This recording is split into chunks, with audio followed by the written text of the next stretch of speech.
મિત્રો, મેં એસએમ ઠાકોર નામની એક આઈડી બનાવી હતી અને આઈડી વેચવાના બહાને મેં ઘણા બધા લોકોથી ફ્રોડ કર્યું હતું અને પૈસા લીધા હતા. એ પૈસા હું પાછા આપી જી અને એ બધાથી દિલની માફી માંગુ.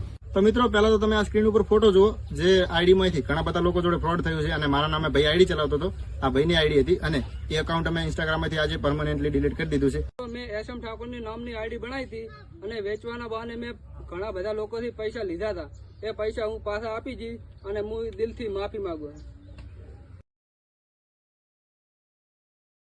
મિત્રો, મેં એસએમ ઠાકોર નામની એક આઈડી બનાવી હતી અને આઈડી વેચવાના બહાને મેં ઘણા બધા લોકોથી ફ્રોડ કર્યું હતું અને પૈસા લીધા હતા. એ પૈસા હું પાછા આપી જી અને એ બધાથી દિલની માફી માંગુ. તો મિત્રો, પહેલા તો તમે આ સ્ક્રીન ઉપર ફોટો જુઓ જે આઈડી માંથી ઘણા બધા લોકો જોડે ફ્રોડ થયું છે અને મારા નામે ભાઈ આઈડી ચલાવતો હતો. આ ભાઈની આઈડી હતી અને એ એકાઉન્ટ અમે ઇન્સ્ટાગ્રામ માંથી આજે પરમનન્ટલી ડિલીટ કરી દીધું છે. મેં એસએમ ઠાકોરની નામની આઈડી બનાવી હતી અને વેચવાના બહાને મેં ઘણા બધા